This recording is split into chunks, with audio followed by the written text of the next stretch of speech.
नमस्कार, India voice पर स्वागत है आपका। मैं हूं आपके साथ प्रियंका मिश्रा। बुलेटिन की करेंगे शुरुआत ब्रेकिंग न्यूज के साथ। लखनऊ से खबर है, धनंजय सिंह पर जानलेवा हमले का मामला। पूर्व सांसद धनंजय सिंह हमला मामले में सुनवाई आज। पूर्व सांसद धनंजय सिंह जानलेवा हमला मामले में सुनवाई आज। 4 अक्टूबर 2002 को जौनपुर जाते वक्त हुआ था हमला। 4 अक्टूबर 2002 को जौनपुर जाते वक्त हुआ था हमला। धनंजय सिंह पर ताबड़तोड़ हुई थी फायरिंग। धनंजय सिंह, जितेंद्र बहादुर सिंह, संतोष सिंह हुए थे घायल। अभय सिंह समेत 4-5 लोगों के खिलाफ दर्ज हुई एफआईआर।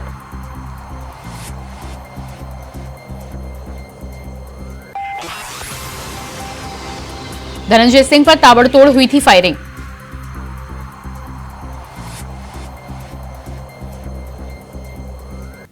धनंजय सिंह, जितेंद्र बहादुर सिंह, संतोष सिंह हुए थे घायल। अभय सिंह समेत 4-5 लोगों के खिलाफ दर्ज हुई थी एफआईआर। पूर्व सांसद धनंजय सिंह के जानलेवा हमले मामले में सुनवाई आज।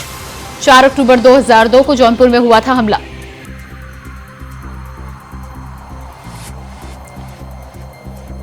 धनंजय सिंह पर ताबड़तोड़ की गई थी फायरिंग। धनंजय सिंह, जितेंद्र बहादुर सिंह, संतोष सिंह हुए थे घायल। और इसी खबर पर हमारे साथ संवाददाता शुभम पांडे जुड़ चुके हैं। जी शुभम, धनंजय सिंह जानलेवा हमला मामले में जो आज कार्रवाई होनी है, उस पर कब तक शुरू होगी कार्रवाई और क्या कुछ फैसला आने की उम्मीद है? जी बिल्कुल कह सकते हैं, पूर्व सांसद धनंजय सिंह के ऊपर जो है बनारस से जौनपुर जाते वक्त 2002 में उनके ऊपर जो है फायरिंग हुई थी ताबड़तोड़। उसमें जो है 4 से 5 लोग घायल हुए थे और कह सकते हैं खुद धनंजय सिंह भी घायल हुए थे। उनके साथ जो लोग सवार थे गाड़ी में वो सभी जो है घायल हुए थे। उसके बाद जो है कैंट थाना क्षेत्र पड़ता है, वहाँ पर जो है मुकदमा पंजीकृत किया गया था। मुकदमा पंजीकृत होने के बाद जो है लगातार जो है कोर्ट थी वो कोर्ट में सौंपी गई थी। उस आधार पर लगातार जो सुनवाई है लगातार चली आ रही। आज फिर जो है सुनवाई होनी है। उसी के साथ कोर्ट की बात कर लेते हैं। कोर्ट में लगातार जो सुनवाई हो रही है उसको लेकर के कई बार जो है जो पिछली बार सुनवाई हुई थी उसमें जो है कुछ तथ्य जो है रह गए थे, जिसको लेकर के कुछ गवाह जो है पेश नहीं हो पाए थे। उन सभी को कोर्ट में आज तलब किया गया है। उन सभी को कोर्ट में आज बुलाया गया है और धनंजय सिंह की तरफ से कुछ जो सवाल जवाब थे, कह सकते हैं जो जिरह थी वो जो है संतोषजनक नहीं हुई थी, उसको लेकर के भी आज कोर्ट में जो है जो आज सुनवाई होगी। अब कोर्ट में सुनवाई के साथ साथ आज जो है कोर्ट का फैसला भी आना है। देखना ये होगा कि जब कोर्ट में सुनवाई होगी उसके बाद जो है धनंजय सिंह के मामले में और किस तरीके से जो कार्रवाई है उसके बाद किस तरीके की कार्रवाई होती है और क्या सुनवाई में फैसला आता है। जी शुभम, कितने बजे से कार्रवाई होनी है इस केस की? कह सकते हैं जिस तरीके से लगातार जो है एमपी एमएलए कोर्ट में जो मामला चल रहा है उसको लेकर के अब कुछ ही समय बाद जो है सुनवाई होना शुरू हो जाएगी। कह सकते हैं कि धनंजय सिंह भी वहां पर मौके पर पहुंचेंगे और साथ जो है जो जिरा है वकील के बीच में वो होगी। उसके बाद जवाब सवाल होंगे। जाहिर सी बात है कि जब बड़ा मामला चल रहा है उसमें कई लोग आरोपी भी बने हैं, 5 से 6 लोग जो उसमें आरोपी बनाएंगे, उन सभी से जो है जवाब सवाल होंगे। उसी के साथ लोगों को जो है कह सकते हैं कि जो सुनवाई होगी उसके बाद उन तथ्यों को देखा जाएगा, परखा जाएगा। उसके हिसाब से जो दोषी होंगे उनके खिलाफ जो है तरीका जो कार्रवाई होगी वो कोर्ट की तरफ से की जाएगी। जी बिल्कुल। इस पूरे मामले में जिनको आरोपी बनाया गया है अभय सिंह और उनके साथ 4-5 लोगों के खिलाफ जो एफआईआर दर्ज हुई थी, क्या उनके वकील की तरफ से अभी तक कुछ भी निकलकर सामने आया है? क्या कोई बयान सामने आया है?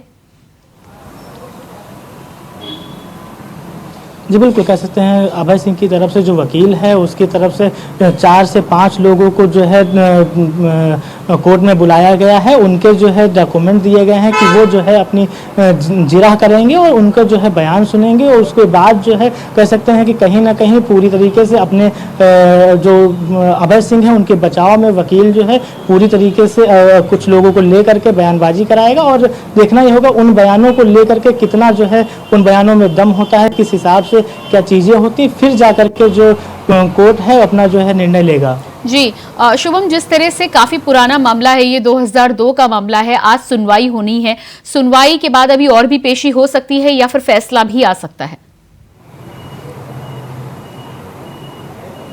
जी बिल्कुल, जिस तरीके से कह सकते हैं लगातार जो पिछले कई सालों से सुनवाई होती चली आ रही है। उसके बाद आज फिर जो है जो विपक्षी गण है उनका जो वकील है उनकी तरफ से कुछ लोगों को कोर्ट में बुलाने की बात की गई है। उनसे जो है कोर्ट में जो है बयान दिलाए जाएंगे। उस आधार पर कोर्ट जो है आज सुनवाई करेगा और सुनवाई के बाद देखना ये होगा कि निर्णय लायक अगर चीज़ें हो पाती हैं तो जाहिर सी बात है निर्णय होगा, वरना जो है कोर्ट कहीं ना कहीं अग्रिम जो तारीख है वो फिर से जो है देने की जो बात है वो सामने निकल कर आएगी। जी बिल्कुल शुभम, तमाम जानकारी के लिए बहुत बहुत धन्यवाद आपका।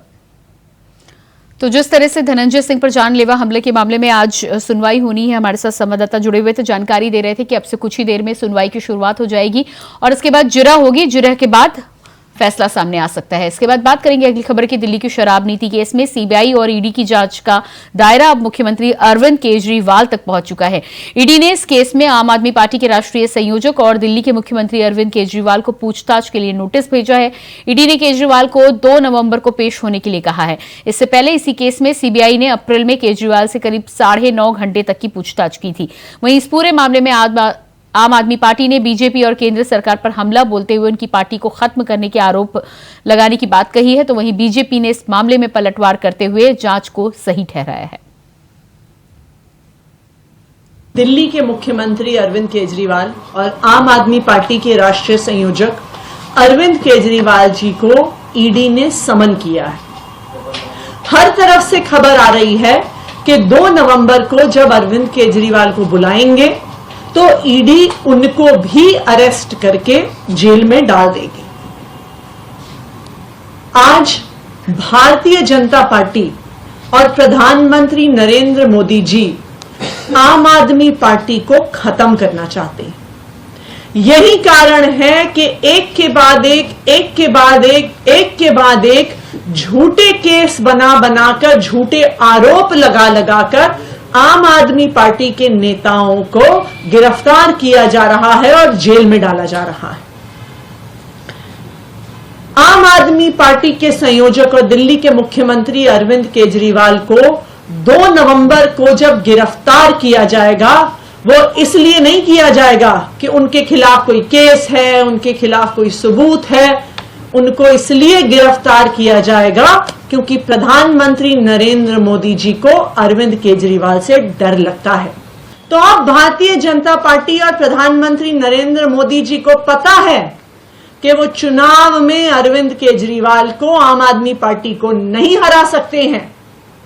तो इसलिए अब आम आदमी पार्टी को खत्म करने के लिए आम आदमी पार्टी के एक नेता को जेल में डाला जा रहा है। अगर 2 नवंबर को अरविंद केजरीवाल गिरफ्तार हो जाते हैं, इसका क्या मतलब होगा कि आम आदमी पार्टी के सारे शीर्ष नेताओं को भारतीय जनता पार्टी जेल में डाल देगी। आवाज उठाने वालों को जेल में डालने का किस्सा, सीबीआई और ईडी को मिसयूज करने का किस्सा अरविंद केजरीवाल पे नहीं खत्म होगा।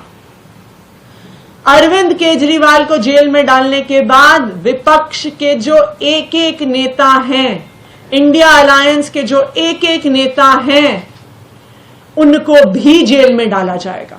अरविंद केजरीवाल के अरेस्ट के बाद अगला नंबर हेमंत सोरेन का आएगा, जिनको भारतीय जनता पार्टी झारखंड में नहीं हरा पाती। हेमंत सोरेन के अरेस्ट के बाद अगला नंबर तेजस्वी यादव का आएगा, क्योंकि भारतीय जनता पार्टी आरजेडी और नीतीश कुमार की अलायंस को बिहार में नहीं हरा पाती। उसके बाद अगला नंबर पिनराई विजयन का आएगा, क्योंकि भारतीय जनता पार्टी केरला में सीपीएम को नहीं हरा पाती। उसके बाद अगला नंबर स्टालिन का आएगा, क्योंकि भारतीय जनता पार्टी तमिलनाडु में डीएमके को नहीं हरा पाती। एक के बाद एक भारतीय जनता पार्टी अपनी सीबीआई और ईडी का प्रयोग करके जो ईमानदारी के सर्टिफिकेट देते थे, उनका कैसे एक के बाद दूसरा मंत्री जेल गया और जेल के बाद बेल भी नहीं हुई। और साल भर से ये कभी सत्येंद्र जैन जी को, कभी मनीष सिसोदिया जी को, कभी संजय सिंह जी को, इन सबको ईमानदारी के सर्टिफिकेट माननीय मुख्यमंत्री अरविंद केजरीवाल जी बांट रहे थे। सच्चाई ये है कि जब से सत्ता में आए हैं, एक के बाद दूसरा इनका नेता भ्रष्टाचार में लिप्त पाया गया। और आप पिछले 8-9 वर्षों की कड़ी एक के बाद दूसरी देखिए कि कैसे व्यापक भ्रष्टाचार आम आदमी पार्टी ने, दिल्ली से लेकर पंजाब तक किया है। देखिए, इन्वेस्टिगेशन इस मामले में पहले से चली हुई है और स्वाभाविक है कुछ साक्ष्य इस प्रकार के होंगे जिसके कारण पहले सीबीआई ने इन्वेस्टिगेशन के लिए बुलाया और उसके पश्चात अब ईडी ने समन दिया है इन्वेस्टिगेशन ज्वाइन करने के लिए, क्योंकि ये सारा मामला बहुत लोगों से जुड़ा हुआ है और स्वाभाविक रूप से इसमें गंभीर आरोप जो पुष्टि की तरफ जो है वो बढ़ रहे हैं आने वाले समय में, जिस तरह से हम देख रहे हैं कि जिसमें कुछ लोगों की, इनके नेताओं की पूछताछ के बाद उनकी गिरफ्तारी भी हुई है और इसी मामले को लेकर के केजरीवाल जी को बुलाया है, तो ये साधारण बात नहीं है। तो कुछ साक्ष्य होंगे और सच है तो उनको अपना पक्ष रखना चाहिए, अगर गलत किया है तो निश्चित रूप से कानून अपना काम करेगा। आज सरदार वल्लभ भाई पटेल की जयंती है। इस दौरान देश भर में रन फॉर यूनिटी का आयोजन किया गया है। जयंती के तहत देश भर में अलग अलग कार्यक्रम आयोजित किए गए। हम आपको 5 तस्वीरें दिखा रहे हैं। पहली तस्वीर गुजरात के एकता नगर की है, जहां प्रधानमंत्री नरेंद्र मोदी ने सरदार वल्लभ भाई पटेल की जयंती पर स्टैच्यू ऑफ यूनिटी पर पुष्पांजलि अर्पित की। इस दौरान उन्होंने लोगों को एकता की शपथ दिलाई। दूसरी तस्वीर राजधानी दिल्ली की है, जहां केंद्रीय गृह मंत्री अमित शाह ने रन फॉर यूनिटी को हरी झंडी दिखाकर रवाना किया। तो वहीं तीसरी तस्वीर लखनऊ की है, जहां सीएम योगी आदित्यनाथ और केंद्रीय रक्षा मंत्री राजनाथ सिंह ने रन फॉर यूनिटी को हरी झंडी दिखाकर रवाना किया। चौथी तस्वीर उड़ीसा के कटक की है, जहां रन फॉर यूनिटी में केंद्रीय मंत्री धर्मेंद्र प्रधान शामिल हुए। और 5वीं तस्वीर गुजरात के अहमदाबाद की है, जहां सीएम भूपेंद्र पटेल ने रन फॉर यूनिटी को हरी झंडी दिखाकर रवाना किया। आज ऐसा कोई लक्ष्य नहीं है जो भारत पा न सके, ऐसा कोई संकल्प नहीं है जो हम भारतवासी मिलकर सिद्ध ना कर सके। बीते 9 वर्षों में देश ने देखा है कि जब सबका प्रयास होता है तो असंभव कुछ भी नहीं होता है।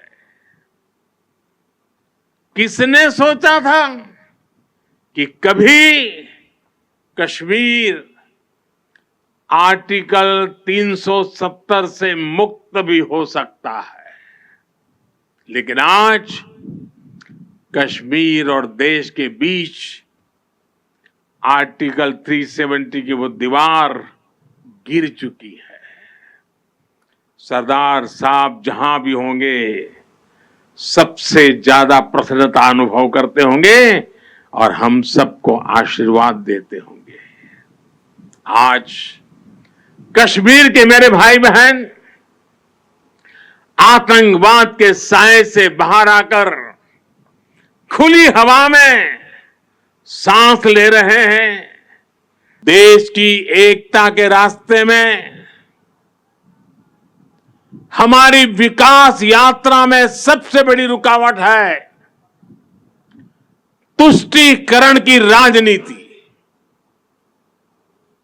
भारत के बीते कई दशक साक्षी हैं कि तुष्टीकरण करने वालों को आतंकवाद, उसकी भयानकता, उसकी विकरालता कभी दिखाई नहीं देता। तुष्टीकरण करने वालों को मानवता के दुश्मनों के साथ खड़े होने में संकोच नहीं हो रहा है। वो आतंकी गतिविधियों की जांच में कोताही करते हैं, वो देश विरोधी तत्व पर सख्ती करने से बचते हैं। तुष्टीकरण की सोच इतनी खतरनाक है कि वो आतंकियों को बचाने के लिए अदालत तक पहुंच जाती है। ऐसी सोच से किसी समाज का भला नहीं हो सकता, इससे कभी देश का भी भला नहीं हो सकता। एकता को खतरे में डालने वाली ऐसी सोच से हर पल, हर समय देश के हर कोने में हर देशवासी को सावधान रहना ही है। हम सब जानते हैं, आजादी के बाद अंग्रेज इस देश को खंड खंड होने के लिए छोड़कर गए थे। उस वक्त 550 से ज्यादा रियासतों को कुछ ही दिनों में एकता के धागे में पिरोकर भारत माता का अभी का मानचित्र बनाने का काम, ये विराट काम हमारे लौह पुरुष सरदार वल्लभ भाई पटेल ने किया था। सरदार न होते तो शायद भारत माता का आज का मानचित्र हम सबके सामने न होता। आज जब भारत 15 अगस्त 1947 को आजाद हुआ था तो वह 562 रियासतों में बटा हुआ भारत था। अंग्रेजों ने जानबूझकर रियासतों को विलय करने या अलग रहने का निर्णय करने का मौका दिया था। ऐसे में देश के गृह मंत्री के रूप में सरदार वल्लभ भाई पटेल ने एक जो भूमिका दिखाई, उसके कारण भारत हमारा पूरा एक हो पाया। यह सरदार पटेल की दूरदर्शिता और उनकी कूटनीतिक एवं रणनीतिक क्षमता का ही परिणाम था कि भारत की एकता और अखंडता यह सुनिश्चित की जा सकी। आप सभी ने जूनागढ़ रियासत और निजामशाही से जुड़ी घटनाओं के बारे में सुना होगा। सरदार पटेल ने इन दोनों रियासतों का भारत में विलय कराया। जम्मू कश्मीर के विलय का काम भी यदि सरदार पटेल को ही सौंपा गया होता तो संविधान की धारा 370 की समस्या किसी भी सूरत में सामने न आती और उसी समय समाप्त हो गई होती। कल्पना कीजिए यदि सरदार पटेल ने उस समय सूझबूझ और दृढ़ता का यह परिचय न दिया होता तो आज भारतवासियों को जूनागढ़ और हैदराबाद जाने के लिए वीजा और पासपोर्ट लेने की जरूरत पड़ती है। भारत सरकार की विभिन्न मिलिट्री, पैरामिलिट्री फोर्सेस, कटक शहर के अनेक युवा संगठन मिलके, सामाजिक संगठन मिलके प्रधानमंत्री जी के आह्वान को आज हम रन फॉर यूनिटी के कार्यक्रम के माध्यम से पूरा किए। नेताजी सुभाष चंद्र बोस, जिनकी जन्मस्थान इसी पवित्र भूमि है, कटक है, रेवेंशा कॉलेज के सामने से हम लोग आज रन फॉर यूनिटी शुरू किए। शहीद पार्क में उसको आज हमने समापन किए। ये कृतज्ञ देश वीर बलिदानियों को, विशेष करके सरदार वल्लभ भाई पटेल जी को आज श्रद्धांजलि दिया है। राष्ट्रीय एकता के आधार स्तंभ भारत माता के महान सपूत लौह पुरुष सरदार वल्लभ भाई पटेल जी की आज पावन जयंती है। इस अवसर पर उनके प्रति विनम्र श्रद्धांजलि अर्पित करते हुए उनकी स्मृतियों को मैं नमन करता हूं। भाइयों बहनों, हम सब जानते हैं कि 1947 में जब देश आजाद हुआ था तो स्वतंत्र भारत में अलग अलग रियासतों को भारत गणराज्य का हिस्सा बनाने के लिए उस समय लौह पुरुष सरदार वल्लभ भाई पटेल जी ने जो योगदान दिया, भले ही उनके कार्यकाल के दौरान उन्हें वह सम्मान तत्कालीन सरकारें न दे पाई हो, लेकिन 2014 में देश के यशस्वी प्रधानमंत्री श्री नरेंद्र मोदी जी ने सरदार वल्लभ भाई पटेल जी के प्रति श्रद्धा और सम्मान का भाव व्यक्त करते हुए भारत के नागरिक उनके प्रति कृतज्ञता ज्ञापित कर सके, इस दृष्टि से 31 अक्टूबर की तिथि को राष्ट्रीय एकता दिवस के रूप में आयोजित करना प्रारंभ किया। कन्नौज में राष्ट्रीय एकता दिवस के मौके पर रन फॉर यूनिटी दौड़ का आयोजन किया गया, जिसमें जिले के सभी अधिकारियों और कर्मचारियों ने हिस्सा लिया। एसपी अमित कुमार आनंद ने दौड़ का हरी झंडी दिखाकर दौड़ को रवाना किया। इस दौरान खुद भी दौड़ का हिस्सा बने। आपको बता दें कि पुलिस लाइन से शुरू हुई इस दौड़ को 5 किलोमीटर का सफर तय करने के बाद में पुलिस लाइन में ही खत्म किया गया, जहां इसका समापन हुआ।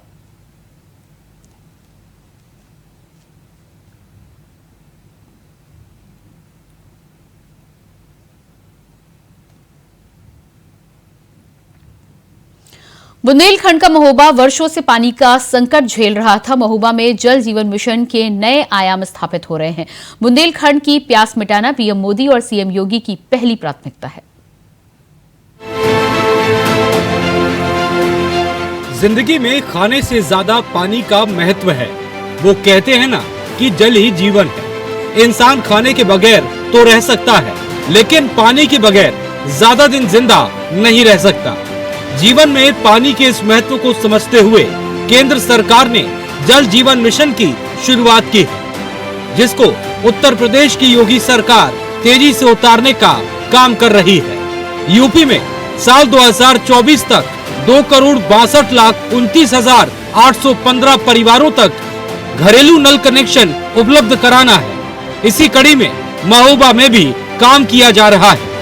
बताते चलें कि जब टीम ग्राम कुटेरा पहुंची तो वहां के ग्रामीणों के द्वारा बताया गया कि जल जीवन मिशन न आने के पहले काफी परेशानियों का सामना करना पड़ता था। बच्चों को स्कूल जाने में देरी होती थी तो आम नागरिकों को भी परेशानियों का सामना करना पड़ता था। लेकिन जब से गांव में जल जीवन मिशन के तहत पानी आने लगा है, तब से हालात बिल्कुल बदल गए हैं। नल का जाने अब तो और अब ये टोटी लग गई। तो अच्छा, पानी हमेशा आता है? हाँ, सुबह शाम हमें एक दिन हमारा आवे। सर हम पहले मतलब बहुत दूर पानी भरने जाना पड़ता था हमें, लेकिन जब से ये सुविधा हो गई है हमें बहुत अच्छा लगा। हेड पंप को भरने पड़ा तो साहब। और अब क्या सुविधा हो गई? आप घरन घरन हो गई। अब तो संतुष्ट है साहब, जितनी योजना आ जाए गवर्नमेंट की सब सही है। जल निगम के अधिशासी अभियंता के द्वारा बताया गया कि कार्य युद्ध स्तर पर चल रहा है और 90% कार्य को पूरा कर चुके हैं और करीब 200 से ज्यादा गांव में जल सप्लाई शुरू हो चुकी है। जल जीवन मिशन में महोबा जनपद के टोटल 1,32,000 परिवारों को लाभान्वित होगी, जिसमें अभी वर्तमान में 1,29,000 हम लोगों के कनेक्शन कंप्लीट हो गए हैं और वर्तमान में हम लोग 100% 97% हो गया है और 100% की अग्रसर है। योगी सरकार प्रदेश वासियों के लाभ के लिए हर सफल प्रयास कर रही है, जिससे लोगों के घर फ्री में शुद्ध पेयजल पहुंच रहा है और लोग गदगद होकर सरकार का आभार जता रहे हैं। और इसी के साथ फिलहाल इस बुलेटिन में इतना ही। खबरों का सिलसिला जारी रहेगा। नमस्कार।